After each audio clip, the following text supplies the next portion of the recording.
In the mood for a freshly roasted cup of coffee? www.offtherailscoffeeroasters.com.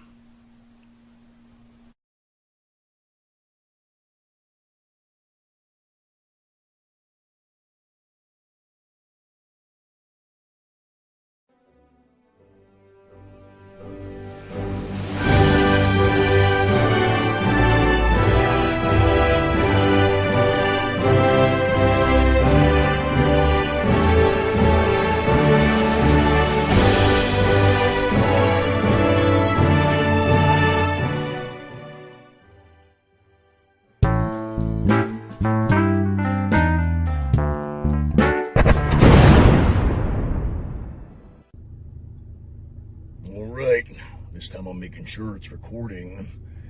Last week we had some technical difficulties, and we're going to try to not let that happen again. But we are trying something new with our technical stuff here. So I'm going to be breaking this up into pieces so that it's easier to send to my technical people, so that we can get it to you without it messing up. So bear with me if there's any complications with the technical difficulties. Now, once again, I'm sitting in the same spot, just finished my workout, same spot as last week. This is my new remote studio here. And yeah, when people drive by, yeah, you definitely can't care what people think if you're going to be doing a thing like this out in public, because people are driving by and see me parked on the side of the parking lot talking to myself and looking the way that I do, which this look isn't too odd, especially for Vegas. But yeah, let me explain the different look, because I had an idea what I was going to talk about today, and it's kind of a serious matter. So this is my serious Motch look, if you will. The topic of discussion, and I'm sure that a lot of you can relate. I'm sure 90% of you can relate, maybe even more. But probably less than 50% of you will admit to yourselves or to other people that it relates to you. And the topic that I'm referring to is mental illness. And it's become, it's gotten a little bit more of awareness, which I'm very happy about, because I struggle with my own, obviously, or else I wouldn't even be talking about it. But for my own personal issues with it, I want to try to explain a couple things about it that people may not understand. Let some people know that they're not alone, and everybody does think that they are, but you're not. And maybe, you know, listening to this podcast here, maybe, you know, something, you'll get something out of this that is useful and cheers you up, or, you know, is informative, and because you can't get enough information when it comes to things like this. And like I said, you know, there's a real stigma when it comes to the topic, and it's definitely gotten out there a lot more than it used to be. You know what I mean? There's it's definitely more and more people have come out and you know, spoken freely about it, and there is nothing to be ashamed of. You know what I mean? There's no reason, you know, and I'm hoping that it becomes more and more, you know, aware, that people will feel less alone, less isolated, the more that they hear that everybody, you know, everybody deals with some sort of struggles. And now, I'm not an expert. I'm not a therapist. I have a therapist, And I'm going to come right out and say that, you know, a lot of people don't want to go that route, and they feel like they don't need a therapist, or they're ashamed of themselves, or they don't want anybody to know. There's nothing at all to be ashamed of. If you don't go and talk to a therapist, and you don't seek help, and you don't have a psychiatrist to help you out with medication that everybody seems to be against also, you know, they'll put all other kinds of chemicals in their body, but they refuse to take something that's going to help them. And I'm hoping to kind of break that whole cycle of the things that people think and the things that are keeping people from getting themselves better. Now, like I said, I'm not an expert, and I don't know about all mental illnesses, although I do read about it, and it's very interesting to me. Everything, I love psychology, and I love anything that has to do with, like, neurology, is it? Yeah, anything with the brain, you know what I mean? The different parts of the brain and the different chemicals of the brain, and, you know, what kind of effects certain things have, and, you know, this goes out to reaching the right audience, I think, because, you know, a lot of wrestling fans and a lot of wrestlers, assuming, will be tuning in to Monty and the Pharaoh. So I'm targeting that audience that has something to do with the wrestling business, either on the inside or the outside, you know, being a fan or being in the business. And, you know, mental illness and wrestling go hand in hand. And it's not because wrestling causes mental illness. You know, a lot of people blame wrestling for a lot of the drug abuse and the mental, you know, issues that a lot of wrestlers have. Now, the connection between the two is that anytime that you have any type of head trauma, and if you're a wrestler, you have head trauma. Every time you take a bump, it's like getting rear-ended 35 miles per hour, the whiplash. So every time that you take a bump, even if you don't hit your head, every time that you take that bump and your head jars, even if you're tucking your head like you've been taught, you know, you tuck your chin, every time that you take a bump, your brain shifts, okay? Your brain is inside your skull. It's like inside of a fluid, okay? So your brain sits in this fluid. Now, every time that you get, you know, either in a car crash, or you get, even if you don't hit your head, anytime that you get some type of whiplash like that, your brain hits the sides of your skull, boom, boom, boom, boom, boom, like that. So you imagine doing that over and over. That's why they say, save your bumps, man. You only got so many bumps on your bump card, and that doesn't just mean, you know, your back, you know, and, you know, your back and your neck, which also, you know, takes a toll for sure. But that's a whole different subject. This is talking about, you know, basically banging up your brain. That doesn't help when it comes to if you already have any type of you know, brain issues, which a lot of us do, or else we wouldn't get into the wrestling business in the first place. And I say that jokingly, but not jokingly, because you know, anybody who wants to do that for a living, getting beat up, and, you know, has that passion of you know, the entertainer brain is a lot different, I tell people, than you know, when you get a high from a crowd and you're willing to put your body on the line. All right, well, we got the first technical difficulty out of the way, man. I think the reason why is because I got too much crap on my phone and I had to delete it, because I don't delete things too often, and I'll do these videos and then I'll leave them on my phone, and you know, piles up, man, takes up my storage. So yeah, it's more of a me situation than a technical situation. But let's see if this stays without. I deleted a whole bunch of stuff, so hopefully we could continue this video.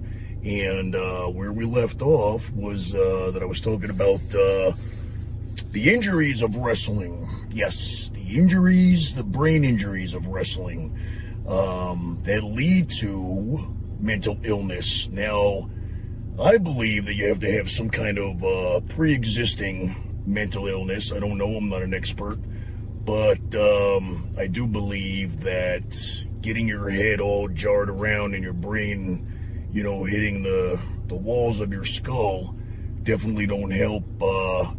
That can cause a TBI, which is a traumatic brain injury, which I personally have been diagnosed with that from my time wrestling.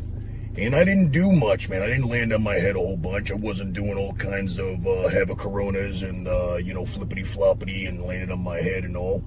But the years of bumping, you know, I never really, never took chair shots and dumb things like that. But I have been, you know, I've hit my head a couple times, you know, taking a bump and my head would snap back. And I know that I had to have been concussed a couple times because I know, you know, when you get up and you don't know where you are and you know, you're looking around the audience and you don't know, like, you don't know what side of the ring you're on and you're looking for the entrance way to try to get your wits about you and you don't know. That's what I've experienced. So, you know, some of you wrestlers out there might know what I'm talking about. You can relate. But all of that, you know, talking about that the professional wrestler's brain is not 100% to begin with, and that's why we get into professional wrestling, and because we desire that crowd approval, and we like the physicality of it, you know, the entertainment of it. So our brains are wired differently than, you know, somebody who's a, 9-to-5 guy and, you know, is happy with that, you know, they say that they can't do what we do, but, a lot of us can't do what they do. And, so I think, you know, all of our brains are, you know, of course, different. And, you know, when you're putting your brain, you know, not just your body, but when you're putting your brain through all that trauma, it causes problems that are already pre-existing, I believe. You know, if you have, you know, like, let's just use, you know, depression as an example, because that's kind of like what I know, you know, personally, because I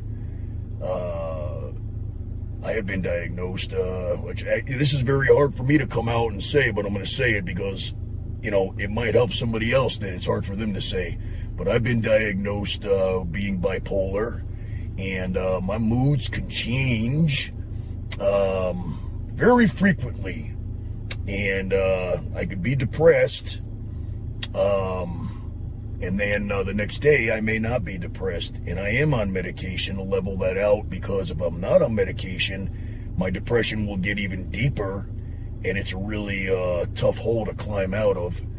And the bipolar side of that, some people have the highs and lows where their depression is super low, you know, and that's what will happen to me.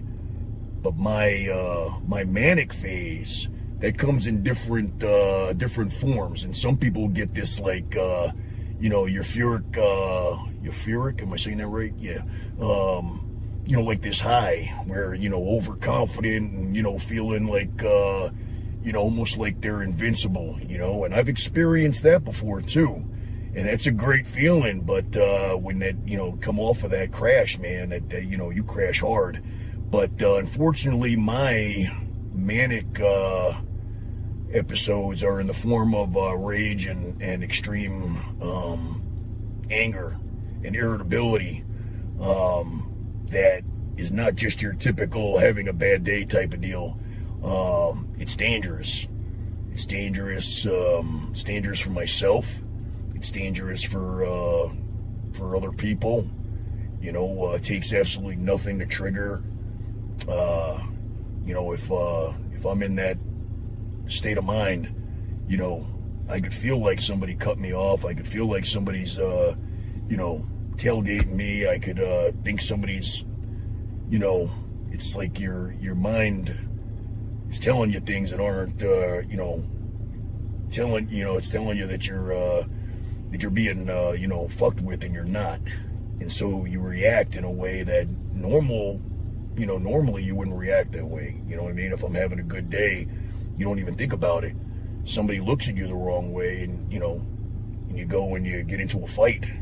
You know what I mean? And that's happened before. And I've gotten myself into some trouble because of those mood swings and those issues. So if you experience that and you haven't spoken to somebody about that, and you think you don't need medication, well, you're going to end up in jail, or you're going to end up dead, because it ain't nothing to play around with, man. There's, chemicals in your brain, and I'm sure you've heard this before, but when those chemicals are not balanced, bad things happen. And in order to balance them out, man, you got to be on medication. And it's not anything to be ashamed of, man. If you have high blood pressure, you take, blood pressure medicine to bring it down. You know what I mean? Nobody's embarrassed about that. But it's the same thing, man, with mental illness. If you don't take medication to help it, it's going to get worse. And so whatever the doctors tell you, man, I mean, you could seek out your own, it's good to do your research, and you could seek out your own, alternatives, herbal stuff, whatever, and all that stuff is great, and it helps, and, whatever. But, if it's a serious condition and doctors tell you that, it ain't going to be fixed with certain types of foods or certain types of supplements, you got to listen to them, man, because it could be real bad news.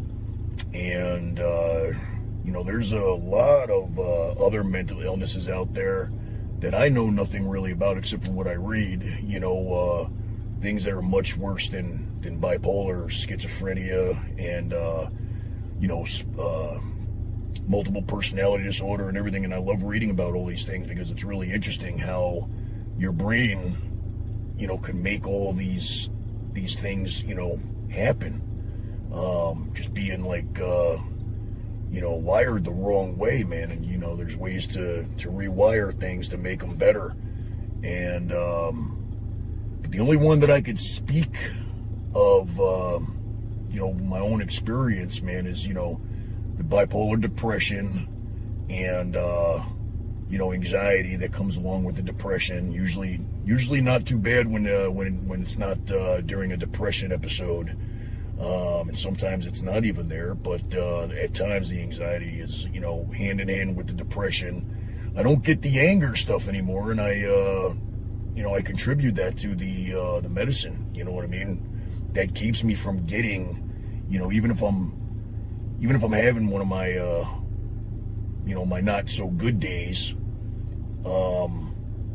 where I'm feeling irritable, I don't get to that point where, there's, it gets to a point where it's like, all right, I better not leave the house today because I can't be around people today, and it's very hard to deal with that when you're doing what I do. You know what I mean? If I have, an appearance to do, or even making a video like this, man, it's very hard to, to interact, get into character, and I have missed out on some things because, I just didn't have it in me to go and pretend. And that's another thing, man. There is no, people that don't know, this video is going out to the people that have experienced what I'm talking about, because only those that have experienced it know what I'm talking about.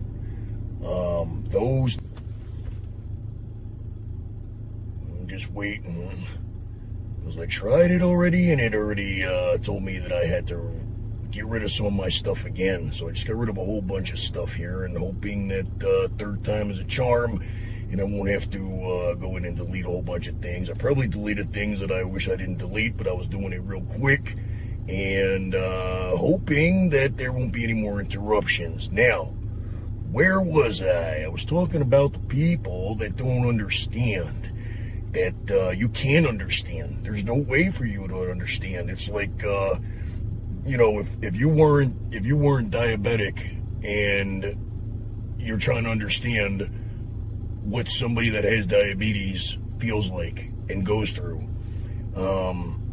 It's like, I heard somebody say something about, imagine that you're colorblind and everybody's telling you to look at how beautiful and colorful everything is. You can't. You know what I'm saying? And that's the thing about any mental illness, is that when people don't understand, they say things like snap out of it. Not snap into it. They tell you to snap out of it. Oh, man, what do you got to be depressed about, man? Come on, snap out of it. Let me tell you something right now. You really want to piss off somebody that has any type of mental illness, you say that to them. Because that is like the worst thing that you can say. It's not something, it's not a choice. It's not something that you could, snap out of because, because they tell you to. It's not, it's like, oh, they say snap out of it, and you're like, oh, well, why didn't I think of that? Yeah, you're right. It has nothing to do with anything that's going on in your outside world. There's been plenty of people that have committed suicide, that have had, money, fame, family, everything. Look at Robin Williams. You know what I mean? There's always some mental illness that leads to that unhappy place that makes them want out. And it doesn't matter what you have, in the physical world. In your mind, you are not happy. And you can't be happy based on physical things. You could win the lottery. If you're going through a depressive stage, you could win the lottery and it will not change the fact that you're going through a depressive episode. Try to understand that. Now, another reason why people don't understand is because people use the word depressed in the wrong fashion. And they'll say things like, my car broke down, I'm so depressed. You're not depressed. You are not happy about the situation. Two different things. Clinical depression is exactly that. It's a chemical thing, all right, where it's not there's such thing as a situational depression. Somebody in your family dies. That could trigger you to get depressed, yeah. But there's triggers, and then there's people that don't even need a trigger, that absolutely nothing will happen, and from one day to the next, man, it's like, you know what? Yesterday I was happy. Today I'm not, I'm feeling depressed. Nothing happened. Nothing changed in between yesterday and today. It's just the way that it is. And the way that I look at it is that when that happens, man, I just say to myself, you know what? It's like having a cold, okay? It's like having a flu. You get sick. You get over it. You know what I mean? You get sick. You take care of it the best way that you can. You get better and you move on. And that's the way that I think about depression. I know that it's not going to last. I know that that's not where I'm stuck, and I know that that's not really me. Just like when you're sick, man, you don't go, oh, well, I have the flu and I'm going to feel like shit forever. It's not, it's the same thing, man. Now the only way that it's going to relieve itself and it's going to, subside is by taking care of yourself and being on the medication that you're supposed to be on. Now, one of the worst things you could do is if you're on medication and you decide, well, I don't need this anymore, because you're feeling good. You don't realize that you're feeling good because of the medication. A lot of people, including myself, have made that mistake, and that's one of the biggest mistakes that you could make, is saying, oh, well, you know what? I guess it's gone. I've been feeling pretty good. I'm going to stop taking this. And then what happens is your body needs that. You know what I mean? It straigens you out. You know what I'm saying? So now you stop, and your brain starts to go haywire because it's not getting what it needs to regulate. Okay, I'm doing a lot of comparisons here, but if you look at somebody who's diabetic and they need insulin, you know what I mean? It's like, you know, you take a diabetic and you say, you know, the diabetic says, oh, I'm not going to, you know, I'm not going to take my insulin. I'm fine. You know what I mean? I don't need it. You do need it, you know? And the same thing, you know, blood pressure and, you know, any illness, man, you know what I mean? If there's a medication out there, there's a reason. And I'm not saying medicate yourself for everything, man. If there's ways around it, you know, a lot of people are against medication, and if you found something that works, you know, a lot of people smoke weed and it helps them to relieve a lot of, you know, their depression, anxiety, whatever. Hey, man, if that works, that's great. That's awesome. You know what I mean? I personally wish that I wasn't having to take certain medications, you know what I mean? Nobody wants to be on a bunch of medications for anything. But, you know, it is what it is, and sometimes you got to just do what you got to do. And just remember, you know, when you're in a depressive state or in a manic state or anything in between, look at it like you're not thinking with your real brain. It's almost like your brain is like it's working. It's not working the way it's supposed to, right? So look at it like, okay, if you get drunk, okay, and you're all fucked up and you're you know, you're making decisions, okay, you're feeling a certain way, or you know, you got a lot more balls to walk up to the girl that you're checking out or whatever like that. But normally you know that you wouldn't do that. You know it's the alcohol, right? So it's kind of the same thing, man. It's like, you know, your brain is impaired. So you're going to make some bad decisions when you're drinking. Or maybe, you know, maybe you'll make some decisions that you normally wouldn't make, like walking up to that girl, whatever. But the point is that when your brain isn't operating right, you got to realize that. You got to say, I'm not really depressed. And your mind will play tricks on you where it's like you don't want to be depressed for no reason, and you know that you are. So what you'll do is you'll take a reason, you'll make up a reason, you'll attach a reason, you know, to the depression that wasn't bothering you yesterday. You understand what I'm saying? So it's like, when you're feeling fine, you don't think about like that you're broke, right? It's like, all right, it is what it is, and you know, I'm broke every day. Why is being broke affecting me today? Now all of a sudden you're down on the dumps because you're like, oh, look at how I live, look at the car I drive, oh, this is pathetic. But it's not, man. It's just the way that you're thinking at that particular time. You understand what I'm talking about? I drive a piece of shit car and I live in a piece of shit apartment. Right now, I don't care. When I'm depressed and I look around, I go, look at how pathetic this is, you know? It's the same apartment, it's the same car, different way of thinking. You know, it's your perception of things, man. It's like you know, you see things differently, man. So you got to remember, the best thing to do when you're going through any type of depression, you know, whether it be your regular clinical depression, you know, there's a bunch of different names for it, you know, bipolar, you know, the seasonal affective disorder, which is a big thing this time of year. You know, that definitely triggers mine, man, this time of year, you know, when it starts getting dark early and it's cold, and here in Vegas, it's not even as bad as the East Coast or, you know, other places that I've lived. You know, once it, so usually like, you know, clockwork, man, right at the, you know, second week of October, third week of October, it sets in, man. You know, I'm like, okay, here we go, getting my annual, you know, sickness. And I just got to keep it in my head that, you know what, it's going to go away, man. I'm going to have some good days and some bad days during this time period. And, you know, I'll definitely feel better in the spring. But you got to look at it like that's what it is, man. You're just sick for the time being. But just like when you're sick, man, you got to take care of yourself.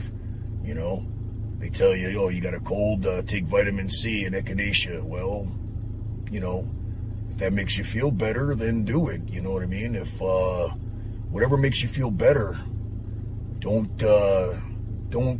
get down on yourself because you can't do certain things, man. Allow yourself to be in the state that you're in, man. Say, you know what? I'm fucked up right now. I'm sick right now. I'm going to stay in. So what? I'm going to miss the gym today. You know, don't get down on yourself, man, because you can't do it, because you don't want to be around people, whatever. Hey, man, I'm going to stay in. I'm going to watch some movies. I'm going to catch up on some wrestling, old school stuff, you know what I mean? Things that cheer you up. Put on some music that you like that'll, you know, play with your dogs or whatever, man. You know what I'm saying? Like, you do whatever makes you feel better, and don't worry about, you know, what you would be doing if you weren't in that state of mind. Let it go. You can't help it. You know what I'm saying? You don't want to stress about the things that you can't do anything about, man. It doesn't make any sense. You drive yourself crazy. People drive themselves crazy about all the stuff that's going on in the world, and they drive themselves nuts about things that they can't do nothing about, and they'll get all worked up and get into arguments on Facebook and Twitter, and arguments, you know, social media, in person, and, you know, all because, you know, they're getting upset at the world because of what's going on, and there's nothing they can do to help it, man. You know, just don't try to change the things that you can't change, man. You know, and don't let the things that you can't change upset you, man. There's enough other stuff in the world that you can change that you need to be focusing on. You know what I mean?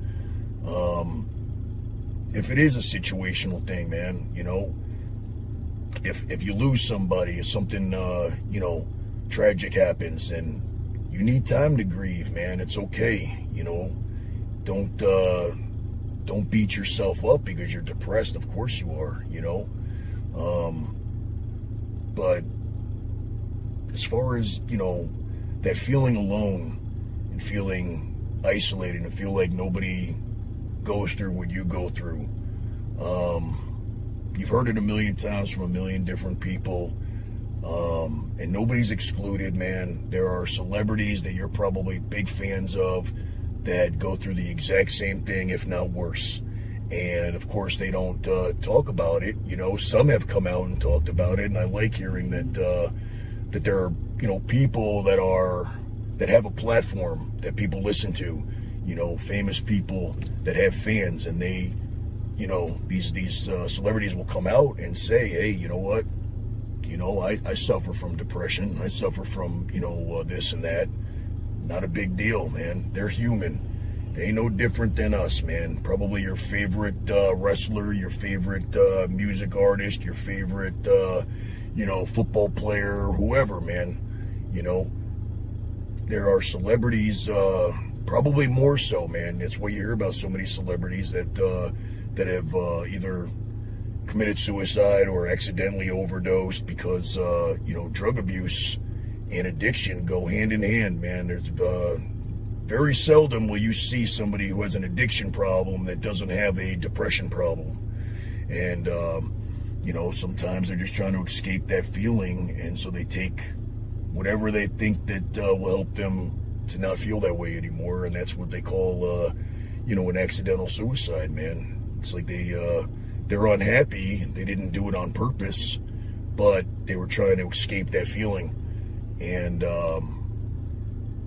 you know, being that this is a wrestling podcast, and I'm hoping that there's wrestlers out there that are listening to this and that go through the same thing and that understand that, you know, you're definitely not alone, man. And when you're in that mood and you're in a depressive episode, you think that you're alone. But again, that's just your mind telling you that.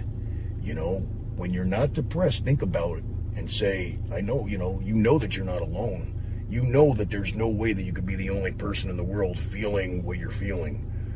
But when you're in it, it's hard to imagine that there's anybody else feeling what you feel.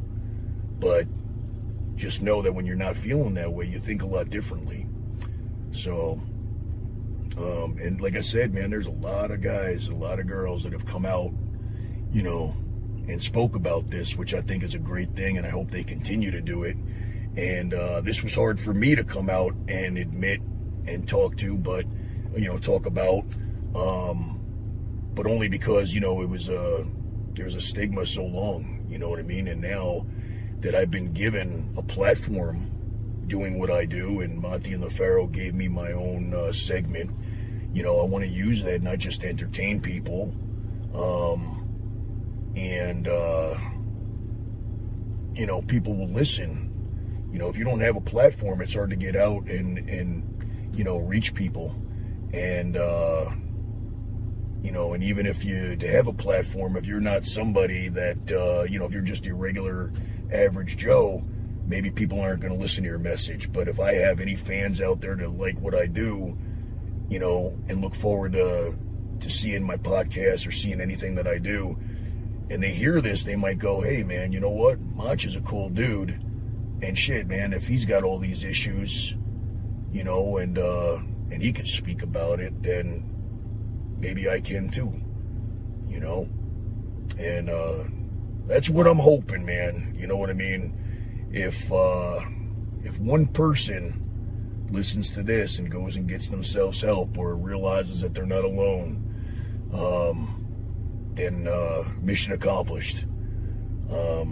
It's not easy to admit, that you're not perfect. And it's more common than not. You know what I'm saying? The only reason why you don't hear about a lot of people is because they keep it quiet, not because they don't have the same issues that you have. So keep that in mind, man. And you hear it on every time anybody is talking about this. There's numbers to call. There's a suicide hotline. I don't have the number handy right now, but it's easy to find. There's always somebody out there. There's always somebody out there to talk to. Even if you're not suicidal, man, you pick up the phone and you could call and speak to somebody, and it's usually people on the other end that understand it, and that suffer from what you're suffering from. Because like I said before, otherwise, you can't, nobody could put themselves in that place. You know what I mean? If they haven't lived it and experienced it. Talk to a friend that might have come out and told you that they go through the same thing, that they have depression issues. The only thing I would recommend is don't talk to anybody that doesn't get it. Anybody who's that there's any chance of them saying snap out of it, or what do you have to be depressed about? You got everything going for you. They don't understand. You don't want to talk to people like that. I know for myself, that's right there enough to get me to my boiling point. That right there will trigger me, and it's not a good thing. But in closing, I want to tell the people that may not, because the people that experience it already know what I'm talking about. They already know, like, the metaphor that I gave, or the analogy, whatever, of being colorblind, and somebody's trying to tell you, hey, look at how beautiful that, that red car is, or, look at how blue the sky is, or whatever. And it's like you're sitting there like, I'm not seeing what you're seeing, man. From my years of being, and this is like, I've had these issues since I was a kid, man. I was not an angel as a kid. I know that I had all these issues. They just weren't diagnosed at the time, because back then they didn't really have a diagnosis. They just thought that I was, a misbehaved kid, or they thought I was on drugs or whatever. But we're a lot, we've moved forward, and there's a lot of awareness now, and still not enough awareness. But for those that don't understand what it feels like, I want to try to shed a little light on what it feels like. When it's real bad, imagine that you're when you're sleeping and you're having a dream, but it doesn't feel like a dream, right? It feels really real. And whatever's happening in the dream, it's like you're living it, right? You're, it's like, it's you can't tell the difference between a dream and reality, okay? So let's say that you're having like a really bad dream, and you wake up, and you're like, oh man, thank God that was just a dream. That was awful. I felt awful. This happened, that happened. Oh my God, and you just know, like, in the dream that you were either like real upset over something, whatever, but when you wake up, you realize, well, thank God, you know what I mean? Now imagine it being the opposite way, that when you wake up, waking up is actually the nightmare. You understand what I'm saying? So you're sleeping and everything's fine. If you could get to sleep, because a lot of time anxiety comes with depression, now you can't sleep. If you finally get yourself to sleep and you have like happy dreams or whatever, right? Now you wake up, and the minute your eyes open, you realize that that was just a dream, and that you're actually living the nightmare the way that you feel, and you wish that you could wake up from it, but you're not dreaming. That's the reality, okay? So just imagine what it feels like when you have a bad dream and you wake up from it, what a relief it is. Now imagine that you had a really good dream and you wake up and realize that that's not your reality. That's the best way that I could put what that feels like. So for those that think that you could just snap out of it, it doesn't work that way. If it was that easy, we'd all be snapping out of it and we wouldn't be discussing nothing right now. So, I know this isn't your, typical happy, joking type of entertainment that you're used to, but I wanted to use this platform as a way to help and shed light and, bring awareness to those that are not aware, and try to understand, man. If you're going through it, understand that you're not alone. If you don't understand it, if you've never been through it, try to relate by the things that I've said. It's like another analogy would be like imagine you're you're drowning, right? You're drowning, and let's say that you're like drowning in you're on the ice and the ice breaks, right?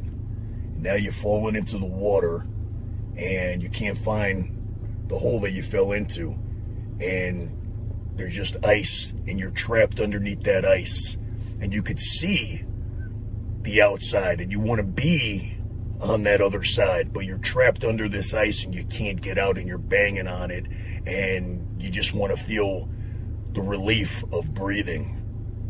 Okay, let that sink in your head the next time that you tell somebody to snap out of it and you think that you understand, because you don't understand. And don't try to make believe that you understand. Be there for your friend or your family member the best that you can. But don't tell them that you get it. And don't tell them, oh, well, I was depressed too. My dog died, and yeah, you were depressed because your dog died. It may have triggered your depression if you were already, if you already had, susceptible to having depression. Okay, big difference. Don't put yourself in somebody's shoes who are, who actually go through depression or anxiety or, manic episodes. Just try to be there, to listen. Just listen. Don't say nothing, because whatever you say is probably going to be the wrong thing, because you don't know. You know what I mean? Just let them know that they're not alone. Let them know that you're there for them. Let them know that, they can talk to you if they need to vent. You know what I'm talking about? So, hopefully, this message didn't bring you down. Hoping that it actually cheered some people up and made other people aware. And I just thought it was a good idea to touch on this topic, because this time of year it's tough, man. Some people don't have family and friends, and they're alone during the holidays, and I can relate to that, because I don't have family here, and I got like one friend here, and luckily they're like family to me. So this time of year is tough, man. You know what I mean? If you have any type of depression issues, man, the seasons will trigger it for sure. But stay strong. Try to understand that you're not alone, and try to help other people. That believe it or not, man, it really helps. You know what I mean? It helps me talking to you guys right now. You know, if you suffer from any of this, talk to people that also suffer from it, because they need somebody that does know what they're talking about. They need somebody that knows what it feels like. So you'll be surprised how much better you feel after helping somebody that is going through the same thing that you're going through. So on that note, I'm gonna let you guys go. Hopefully you all are smiling right now. And I'll be back next week with a little holiday edition of Motch-0-Mandays. That'll cheer you up. Yeah. This was the gloomy one. This was the Grinch one. This was the Ebenezer Scrooge type of podcast. Hopefully not. Hopefully it didn't get you down in bah humbug and all that. But next week will be something entertaining and fun. So I'll see you guys. And thumbs up, because there was no more technical difficulties, because I erased everything off my phone. So I hope I didn't have any valuable stuff on there that I'm supposed to share with you guys at a later date, because chances are it went bye-bye. I will see you when I see you. Yeah, dig it.